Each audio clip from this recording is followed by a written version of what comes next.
I had just wrapped up a long strategy meeting for a major client pitch. The kind of meeting where your brain's still buzzing from negotiations and numbers. I checked my phone as I was heading out, thinking maybe it was a message from my assistant or a friend. But no, it was from my mom. And all it said was, either give your brother a share of your company and a house, or you're no longer part of this family. I froze right there in the hallway. My heart started pounding like I'd just run a marathon. I stared at that text, waiting for the punchline, but it never came. Just that cold, transactional message, like my worth to them had boiled down to what I could give away. My hands literally went numb. I sank onto the bench near the elevator, blinking at the screen like maybe I'd read it wrong. I hadn't. My own parents were demanding I hand over a piece of the business I bled for. And not just a piece, a share for my brother, plus a luxury house. Like I was some sort of bank they could just withdraw from. No call, no conversation, just an ultimatum. After all the years I spent proving myself, working 16-hour days, pouring everything into something no one else believed in, this is what I get. And the worst part? It wasn't even a request. It was a threat. A twisted exchange. Give him what he hasn't earned, or lose us forever.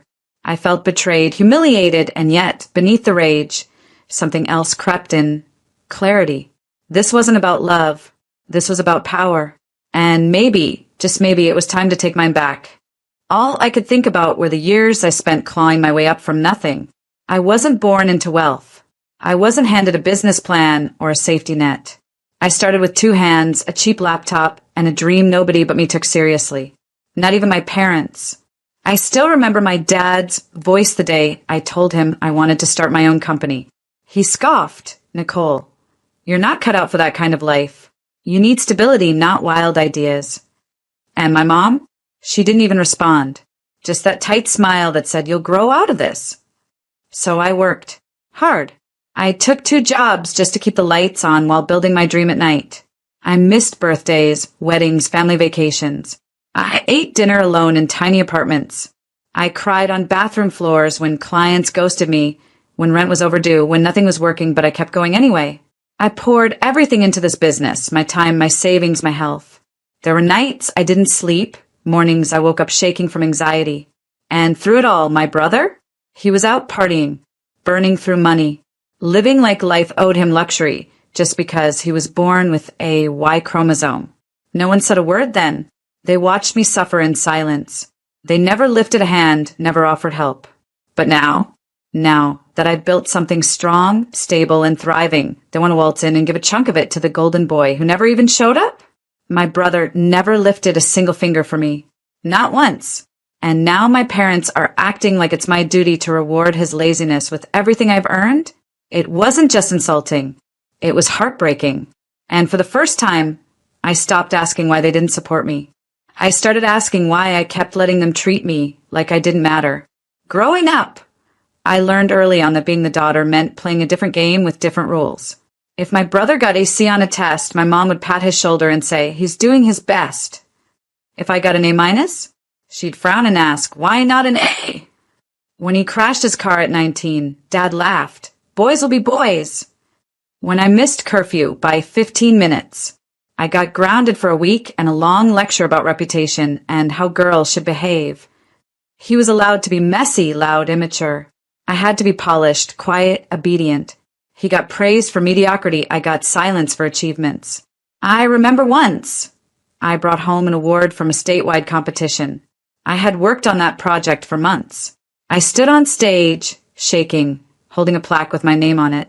And when I showed it to them, they barely looked up from the TV. "That's nice," my mom said. That's it. But when my brother got his first unpaid internship, they threw a dinner, invited relatives, toasted to his bright future. It was like living in a world where I had to earn every breath I took, and he just existed. And somehow that was enough. So when that ultimatum came, when they told me I had to give him a part of my company, buy him a house, or be erased from the family, I wasn't surprised, just exhausted. Because this wasn't about fairness. This wasn't even about love. This was about control. About keeping their favorite child comfortable, no matter who they had to sacrifice. And now they expected me to reward him for years of entitlement? while they threatened to erase me from the family for refusing. It wasn't just painful, it was familiar. Too familiar. And that's when something in me finally snapped. Not with rage, but with clarity. I don't know what gave me the strength that day. Maybe it was years of silence finally catching fire. But I knew I couldn't let them bully me behind screens or through texts. I needed to look them in the eye. I needed them to see that the girl they used to dismiss had grown into a woman who was done playing along. So I drove to my parents' house, our so-called family home, the place where I had learned to shrink myself so my brother could shine. My heels echoed through the hallway like a drumbeat in my chest. I found them all in the living room. My dad reading the paper, my mom scrolling on her phone, and of course my brother lounging on the couch like royalty. I didn't sit down. I stood there, looked them dead in the eye, and said, "This isn't love. This is control." My mom blinked first. "Sweetheart, don't be dramatic. We just want what's fair." Fair. That word burned coming out of her mouth. Fair. I laughed, and my voice didn't crack this time. "You didn't help build my company. You didn't offer a dime when I slept in my car to avoid rent. You didn't even believe in me when I started. And now you want to carve out a piece of it for him like it's a pie you baked." My dad's tone shifted fast, his voice sharp. "Watch your tone. He's your brother. Family shares." "No," I said, steady and calm. "Family supports. They encourage. They don't blackmail with ultimatums." Then my brother spoke, and I swear I could have slapped the smirk off his face. "Wow, Nicole. Still making everything about you, huh? You were always the dramatic one." Dramatic. That word again. Like standing up for myself was some sort of performance. "You really think I owe you?" I asked him directly. "You've coasted your whole life on praise for showing up. I earned everything I have." "You're selfish," my mom snapped. "And if you walk away, don't bother coming back." And just like that, there it was. The mask dropped. I had spent my whole life trying to earn a version of love they were never willing to give. They only knew conditional love, the kind you have to buy, beg, or bend for. But I wasn't that little girl anymore. So I stood up taller, took one last look at the 3 people I once would have done anything to please, and said, "I won't be part of a family that only loves me when I'm convenient." Then I turned and walked out. Not angry, not broken, just free. That night, I sat in my apartment in complete silence. No music, no phone, just the soft hum of the city through my window and the heavy weight of everything that had just happened. I kept replaying every word from that confrontation. My mother's voice, sharp and bitter. My father's threat masked as family duty. My brother's smugness, as if everything I had created was just a toy he was finally ready to play with. It echoed in my head like a bad song on repeat. I looked around my office, which doubles as my safe space. The shelves stacked with product samples. My whiteboard filled with next quarter goals. The small frame on my desk with a picture of me, just 22 years old, holding up the keys to my first rented workspace.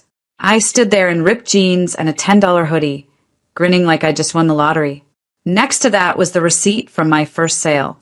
It was only $42, but I had laminated it like it was a check from a Fortune 500 client. And honestly, it meant more than any check ever could. It was proof that I started something, that I made something out of nothing.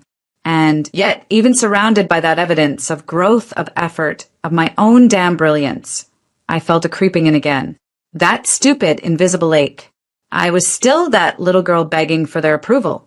No matter how far I'd come, a part of me still wanted to be told I'd done enough, that I made them proud, that they saw me, really saw me, and that realization, it broke me, not in a loud, dramatic way. There were no screams or sobs, just a quiet cracking deep inside, like ice giving way beneath your feet.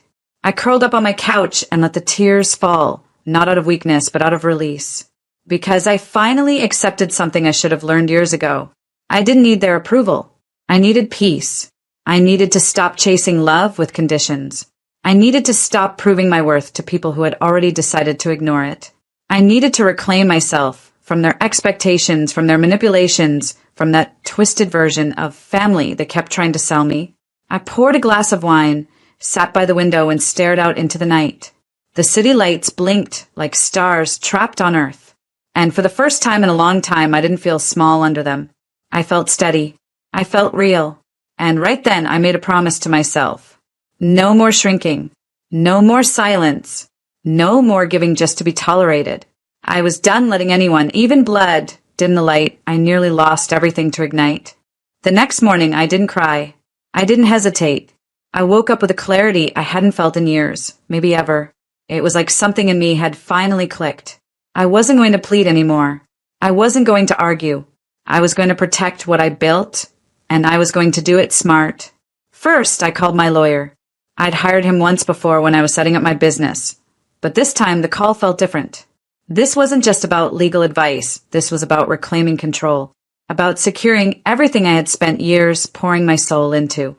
I want to tighten everything, I told him. Reinforce the structure, lock down the assets, revise ownership protections. And I want to set up a trust, effective immediately. He didn't ask questions. He just said, got it. Let's get to work. And we did. In the span of 1 week, I restructured every corner of my business, transferred critical holdings into a trust with my name as the sole beneficiary, updated my living will, removed my family from all fallback designations, and created backup plans within backup plans. My empire wasn't just secure, it was bulletproof now. They wouldn't get a single piece of it, not out of entitlement, not out of manipulation, not because of some twisted family duty. Not anymore. Then, once everything was in place, I sat down with a pen and a single sheet of paper. No emotion, no rants, just truth. I wrote, Mom, Dad, you made your choice, loud and clear. You chose to support a son who has never worked for anything over a daughter who bled, cried, and fought her way to stability.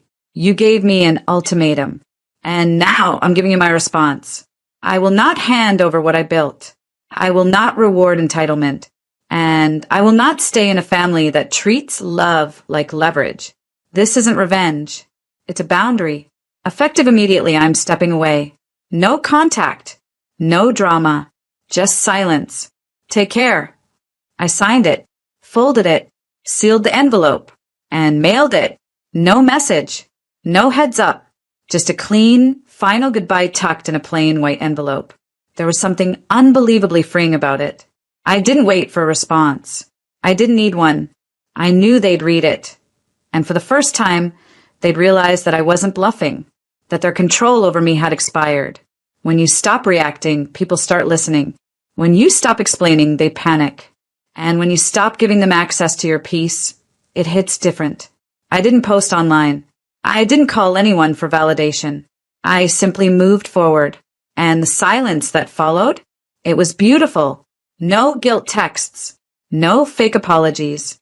Just the quiet that comes from burning a bridge you were never meant to cross again. I stood in my office that evening, barefoot, sipping coffee, staring at the framed quote on my wall. She remembered who she was, and the game changed. That was me now, no longer seeking permission, no longer shrinking. They gave me an ultimatum. I gave them consequences. And for once in my life, I felt powerful, not because I fought back, but because I walked away. I knew it would cause a stir. I just didn't expect how big the explosion would be. 3 days after I mailed the letter, the fallout began. First came the digital tantrum, from my brother, of course. He posted a dramatic rant on Facebook, the kind where he played the victim while pretending to take the high road. It started with, sometimes people forget who was there for them when they had nothing, and ended with, family should be about giving, not just taking. The irony? He had never given anything in his life but opinions no one asked for. I didn't comment. I didn't even open the comments. But a mutual friend screenshot it and sent it to me with a single line, "He's spiraling." Then came my mom. She called 4 times in 1 hour. When I didn't answer, she left a voicemail that started sweet, turned manipulative, and ended explosive. "Nicole, I raised you better than this. You're being cold. You're being selfish. Your brother is hurting, and all you can think about is yourself. Do you want to destroy this family?" There it was again, love dressed up as guilt. I didn't respond. Instead, I got a message from my aunt. Then another from a cousin I hadn't spoken to in years. Paragraphs upon paragraphs. Families fight, Nicole, but we don't throw each other away. You only get one mother, you know. This is just a phase. You'll come around. They all echoed the same chorus. Forget, fall back in line. But here's the thing no one seemed to understand. I wasn't angry anymore. I wasn't bitter. I was done. Done with being the bigger person while they acted small. Done with earning my place in a family that never offered me unconditional love.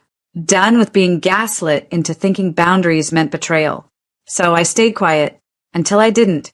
One morning, while sipping my coffee outside my office, I asked my assistant to snap a quick photo. No makeup, no filters, just me, standing tall, soft smile, sun hitting my face. I posted it on my personal page with one caption, "Peace looks good on me." That was it. No backstory, no drama, but people got it. The likes rolled in. The comments poured. Old friends, clients, even strangers chimed in. Good for you. This kind of peace is earned. I felt this in my soul. It wasn't about going viral. It was about being seen. The internet, so often a cruel place, understood me better than my own family did. And maybe that's what hurt the most. That strangers could offer compassion, while the people who raised me only ever offered conditions. My brother? He deleted his post within hours. My mom? She texted, "So this is what you've become? A public embarrassment." I left her on read. Because yes, this is what I've become. A woman who no longer begs to be respected. A daughter who finally chose self-worth over silence. And while the group chats lit up and the whispers spread, I just kept living. No chaos. No retaliation. Just peace. That's what they never saw coming. Not the distance. Not the silence. The calm. Because I wasn't trying to prove anything anymore. They thought cutting me off would destroy me. But it only revealed who I was without their noise, stronger, clearer whole. Let them gossip. Let them spin their narratives. I wasn't part of that story anymore. I was writing a new one, where I didn't have to fight to exist. And damn, felt good. Time has a strange way of softening edges. Months passed. The noise faded. The messages slowed. Eventually, the family group chat that once buzzed like a hornet's nest went silent. No more ultimatums. No more guilt trips. Just nothing. And for the first time in my life, that silence didn't feel lonely. It felt like freedom. I traveled. Places I dreamed of but never made time for. Italy, Bali, a little cabin in Vermont during the fall. I hiked mountains, ate alone in candlelit restaurants, laughed out loud at old rom-coms in hotel rooms. I stopped waiting for anyone else to say, "You've done well." I started saying it to myself. More than that, I found purpose in new places. I started mentoring young women, not with big speeches or business jargon, but by sitting across from them at worn cafe tables and saying, "You can start from nothing." I did. Some of them cried. Some of them brought notebooks full of ideas. All of them reminded me why I built my business in the first place, not just to prove something, but to build something that matters. And slowly, I stopped feeling like the daughter who'd been cast out. I became the woman who chose herself. One night, I was on a quiet balcony in Greece. Warm breeze, glass of wine, a soft jazz playlist in the background. I watched the sun dip below the sea and felt this calm come over me that I hadn't felt in years. That's when it hit me. I didn't just protect my company. I protected my soul. I drew a line and didn't cross it. I didn't scream. I didn't beg. I just walked away. And in doing that, I gave myself the kind of peace no one else ever offered me. As for my family, I wish them healing. I truly do. I hope one day they see how much damage entitlement and manipulation can cause. I hope my brother learns how to build something on his own. I hope my parents understand that love isn't measured by how well someone obeys, but by how well they're respected. But I won't be there to witness it, because some wounds don't need revenge. They just need distance. I don't stalk their social media. I don't ask about them. I don't carry bitterness in my chest. I just don't carry them at all anymore. My story didn't end the day they tried to cut me out. It began, and now I live it with clarity, joy, and a kind of strength I never knew I had. They tried to make me choose between my family and my worth. But in choosing myself, I didn't lose a family. I found me, And that was the best gift I ever gave myself. And there you have it, Nicole's journey from being torn apart by family expectations to finding her true self. It's a painful truth that sometimes the people we love can be the ones who hold us back the most. But it's also a powerful reminder that the only person we owe our happiness to is ourselves. Nicole could have stayed, could have apologized, could have played the role they wanted her to, but she chose peace over pain. She chose her own worth. And in doing so, she learned that the most freeing thing in life is realizing that you don't need anyone's approval but your own. Let this be a lesson to you all. Never let anyone dictate your value. You deserve the life you create, and if it means walking away from toxic people to build that life, then so be it. If you found inspiration in Nicole's story, don't forget to like, share, and subscribe for more empowering stories. And hey, drop a comment below. Have you ever had to choose your peace over family loyalty? How did you find the strength to do it? I'd love to hear your thoughts. Thank you for watching. And remember, you're worth more than anyone's expectations. Keep choosing yourself.